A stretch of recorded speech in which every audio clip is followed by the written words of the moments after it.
जिस जिस बात का डर था, ठीक वही वही बात हो रही है। मोदी का जुल्म नहीं चलेगा। मोदी बहुत घर बारी तोड़ रहा है। मोदी हटाओ।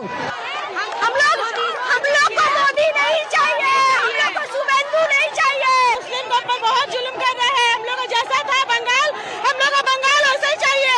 ये तानाशाही हम लोग और नहीं सह सकते। बहुत जुल्म कर रहे हैं। बड़ी खबर बंगाल से आ रही है, जहां नॉर्थ 24 परगना में पुलिस ने कार्रवाई करते हुए 8 बांग्लादेशी घुसपैठियों को गिरफ्तार किया। घुसपैठियों ने फर्जी भारतीय दस्तावेज बनवाकर ये घुसे थे। घुसपैठियों से Aadhaar card, PAN card, debit card भी बरामद हुए। अभी गुंडागर्दी बंगाल में खत्म, जीरो टॉलरेंस। हमारा ममता दीदी का राज आ जाएगा तो हम लोग फिर बांग्लादेश से कलकत्ता में ढुक जाएंगे, छोड़ेंगे नहीं। अच्छा, फिर ममता दीदी जीतेंगी, फिर आप लोग? हाँ, ममता दीदी जीतेंगी। मोदी जी कितना दिन रहेंगे? 5 साल।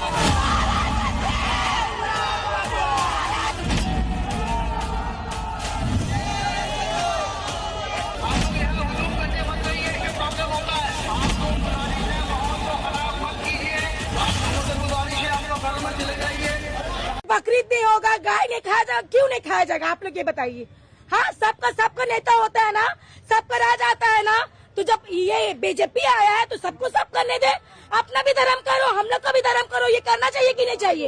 एक तरफा नहीं होता है तो इंसान एक दूसरे को सपोर्ट कैसे करेगा? आप बताइए, कैसे करेगा सपोर्ट? हम लोग से कुर्बानी होता है। हम लोग का कोई हिंदू लोग से हम लोग तकलीफ नहीं देते। हम लोग जैसा न्याज होता है, कुर्बानी होता है, वैसा हम लोग करके हम लोग बांट बूट के खत्म कर देते। और जो बोल रहा है मैक बंद होगा, अजान नहीं होगा, नमाज नहीं होगा, ये तो मुसलमान सर कलम कर देगा, पर ये नहीं कर पाएगा। मुसलमान से पंगा नहीं ले, मुसलमान कफन पन के उतरेगा ना तो फिर कुछ नहीं देखता है। ईद जो बोलिए कुर्बानी नहीं होगा, मस्जिद में अजान नहीं होगा, तो हम लोग नमाज कहाँ पढ़ेंगे? कि मैक बंद कर देना, मस्जिद बंद कर देना, ये सब बहुत बड़ा अपराधी है, गुनाह।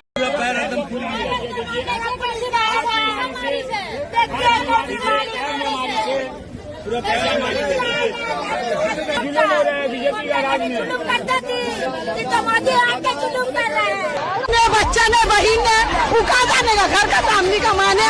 बीजेपी हटाओ, तृणमूल बुलाओ, बीजेपी हटाओ। देश उसी शांति से रहने दो। सब रोज खट के खाने वाला है, सब रोजगार चलेगा। 1500 रुपया हम लोग का, 3000 रुपया नहीं चाहिए हम लोग को। 1500 चाहिए। मोदी लड्डू का हटा, मोदी को हटा। बहुत जुलूम।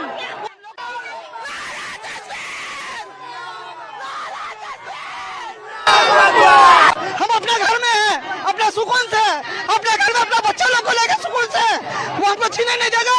उसका इतना हिम्मत है। गरीब इतना मुसीबत से घर लेते हैं, 2-2 रुपए जमा करके उसको एक पल में उछाल दो और विकास हो जाएगा। ये विकास है, इससे भी विकास होता है। मोदी को हटाओ यहाँ से और कोलकाता पूरा देश बचाओ। गलती छोड़े। हमें दीदी चाहिए, दीदी हमें दीदी चाहिए, दीदी। अब मोदी आया तब से ऐसा हो रहा है। न पहले ममता बहुत अच्छा थी, और आज जब से आया मोदी तब से मेरा बर्बाद हुआ। देश हम लोग खाने बिना भूखा मर रहे। गैस का दाम बढ़ा दीस, तेल का दाम बढ़ा दीस। हम लोग क्या जिएंगे, क्या खाएंगे, क्या बोलेंगे? बहुत किस है। मोदी आने से मेरा नुकसान हो गया देश को। मोदी आज यूं बन गया, कल पूजा भी बन गया।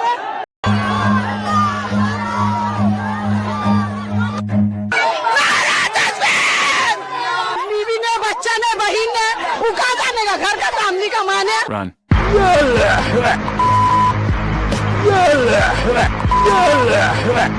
मजहबी मॉब कभी कानून नहीं मानता, उसे कानून मनवाना पड़ता है।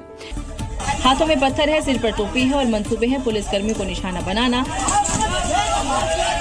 ईंटों को तोड़कर टुकड़े किए जा रहे हैं ताकि हर पत्थरबाज पत्थर फेंक सके। कोलकाता के पार्क सर्कस में मुसलमानों की आड़ में पत्थरबाज गैंग एक्टिव दिखाई दिया। पत्थरबाजों का एक पैटर्न होता है कि वो भीड़ में आते हैं और पथराव के दौरान महिलाओं और बच्चों को ढाल की तरह इस्तेमाल करते हैं। विशेष समुदाय के करीब 300 से 400 युवक और महिलाएं सड़कों पर आ गए। इनके हाथों में पत्थर थे और जुबान पर बुलडोजर कार्रवाई के खिलाफ नारे। प्रदर्शनकारी इस बात पर अड़े थे कि इन्हें सड़क पर ही नमाज अदा कर। सड़क को जाम कर जब नमाज पढ़ने की जिद बढ़ी तो पुलिस ने समझाने की कोशिश की, लेकिन कानून का पालन कराने पहुंची पुलिस पर अचानक पथराव शुरू हो गया। क्या युवा, क्या महिलाएं, सबने पुलिस पर ईंटें बरसानी शुरू कर दी। और पश्चिम बंगाल में कैसे शुभेंदु अधिकारी ने हड़कंप मचा के रखा है। पूरा इंटायर इकोसिस्टम जो एक्सपेक्ट कर रहा था उससे कहीं ज्यादा हड़कंप मचा हुआ। ऐसी शुरुआत और ऐसा ताबड़तोड़ परफॉर्मेंस तो वैभव सूर्यवंशी दे सकता है या शुभेंदु अधिकारी दे रहे हैं। शुभेंदु अधिकारी जी प्रो मैक्स निकल रहे हैं योगी जी की लाइन पर जाकर, और वो जिस तरीके से कर रहे हैं वो बड़ा मजेदार है। खुल्लम खुल्ला तुड़ाई के ऑर्डर दिए हैं, मैं तो यही बोलूंगी। संदीप भाई, वो टू यू जी। आपने कहा कि एक ही विशेष समुदाय है उसको वंदे मातरम से प्रॉब्लम है। मैं कह रहा हूँ किस ढंग की चीज से उसको प्रॉब्लम नहीं। सड़क पे ट्रैफिक आराम से क्लियर है, इससे उसको प्रॉब्लम है, तो कब्जा करके हम जो है नमाज पढ़ेंगे। आदमी एक शहर बसाया है तो वहां पर हमको बाहर से आकर वहां कब्जा कर लेना है। कुछ इंडस्ट्रियल इलाके हैं, कुछ अच्छे बिजनेस वाले इलाके हैं, वहां पहुंच के फर्जी वोटिंग करके, मतलब कौन सी ढंग की चीज से सभ्यता से प्रॉब्लम नहीं है इनको। वो बंगाल इसका जीता जागता उदाहरण है, पर्टिकुलरली 4 मई के बाद। अभी तो ऐसी खबरें आ रही कि उसी स्टेट से सैलरी ले रहे थे इमाम और मौलाना और पता नहीं कौन कौन से संविधान के आर्टिकल के तहत सैलरी ले रहे थे भाई। हम मौलाना लोग ले रहे थे। हिंदू पुजारी क्या मर गया है? एक्चुअली बहुत बुरी स्थिति में है। हिंदू पुजारियों का जो वर्ग है बहुत बुरी स्थिति में है। कोई पूछने वाला नहीं, कोई देखने वाला नहीं, जानने वाला नहीं। सरकारों को तो शुभेंदु अधिकारी जी ने जो है पूरा ऑर्डर निकाल दिया कि पहले तो इनकी सैलरी बंद करो, क्योंकि इनकी सैलरी बंद करना इसलिए भी जरूरी है। यही लोग नेटवर्क बनाकर बाहर से रोहिंग्याओं को लाकर इन्हीं के तंत्र से पूरे देश में रोहिंग्या भेजे जाते होंगे। हर जुम्मे को यही पकड़ते हैं, पत्थर भी यही चलवाते हैं, सब काम ये करवाते हैं।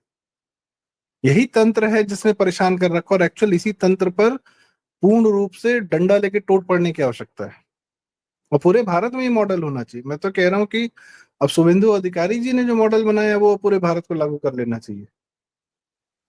इनकी अब सोचिए, केजरीवाल देता था 15,000 18,000 पता नहीं क्या क्या पैसा रुपए देता था मौलानाओं को, फुल सपोर्ट मिला। सरकार से पैसा क्यों लेना? ये टैक्स किसका है? हिंदुओं का है। काफिरों का पैसा, अच्छा उस पे तो अधिकार है भाई, चाहे जैसे निकाल लें, चाहे इधर से निकाल लें, चाहे उधर से निकाल लें। हम ही से पैसा लेके हम ही पर कुठाराघात, हमारे ही समाज को ध्वस्त करना। हमारे ही लोग अगर चलो अपने वाले होते, जैसे वो कई लोगों ने बोला कि पंडितों को भी देने के लिए, पर ये तो बांग्लादेशी भरे हुए थे। बांग्लादेशी निकल रहे हैं मस्जिदों के अंदर। अब जब वो चल रही है इन्वेस्टिगेशन, मतलब सफाई चल रही है कि भाई कौन कौन किस किस घर में रहता है, जहां जहां टिप्स मिल रही हैं। ये तो बंगाल दिया जा रहा था। ये तो बंगाल कब्जा करने आए थे सब। इस बार ममता आती तो इस बार पक्का कब्जा कर लेते। कब्जा एज इन की ये तो कह देते हम जा रहे बांग्लादेश से मिलने, क्योंकि इसको बकायदा एक हमारे दीपक वोरा जी ने इसको बताया, एम्बेसडर रहे हैं वो, पूरे राजनयिक रहे हैं। उनको किसी ऑफिशियल सोर्स ने बताया बांग्लादेश से कि भाई ये तो तैयार बैठी थी पश्चिम बंगाल को बांग्लादेश में मिलाने में। अब बांग्लादेश के मौलानाओं को क्या तकलीफ हो रही है? पश्चिम बंगाल का पैसा बांग्लादेश भी जा रहा था।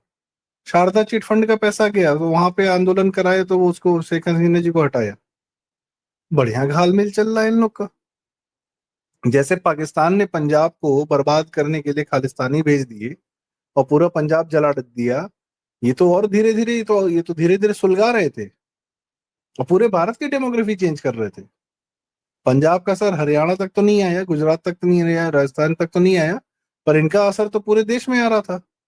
तो ये बांग्लादेश ने पश्चिम बंगाल के माध्यम से भारत को ज्यादा परेशान किया, ज्यादा बर्बाद किया कंपैरेटिवली टू वेस्ट पाकिस्तान। नमस्कार दोस्तों, स्वागत है आपका भारत नाउ में। दोस्तों, वेस्ट बंगाल के अंदर शुभेंदु अधिकारी जिस तरह से एक्शन मोड के अंदर दिखाई दे रहे हैं, बांग्लादेशी घुसपैठियों में भगदड़ मची हुई है। दूसरी तरफ वेस्ट बंगाल के अंदर जो सिचुएशन है उसे पूरी तरह से कंट्रोल किया जा रहा है। ताबड़तोड़ एक्शन लिए जा रहे हैं। जो भी पत्थरबाजी या किसी भी तरह की गैर कानूनी चीजें करता है उसके ऊपर सख्त कार्रवाई की जा रही है, जिसके चलते कुछ घुसपैठिए या जो असामाजिक तत्व है वो काफी ज्यादा परेशान है नरेंद्र मोदी और शुभेंदु अधिकारी को लेकर। जिस तरह से शुभेंदु अधिकारी ने एक योगी मॉडल वेस्ट बंगाल के अंदर अपना लिया है और जिस तरह से यूपी के अंदर सिचुएशन काफी हद तक कंट्रोल में है, अब धीरे धीरे पश्चिम बंगाल भी उसी रास्ते पर चल पड़ा है कि सिचुएशन को धीरे धीरे करके अपने पूरे कंट्रोल में किया जाए। जो बंगाल के अंदर सिचुएशन खराब करने की कोशिश कर रहा है या पत्थरबाजी कर रहा है, उसके ऊपर सख्त कार्रवाई शुवेंदु अधिकारी की सरकार कर रही है, सेम उसी तर्ज पर जिस तरह से यूपी के अंदर चीजें करी गई थी। और कहीं ना कहीं अब मीडिया हाउसेस के अंदर ये बातें चल रही है कि शुवेंदु अधिकारी योगी से भी बढ़कर एक्शन मोड में नजर आ रहे हैं, खास करके वेस्ट बंगाल को लेकर।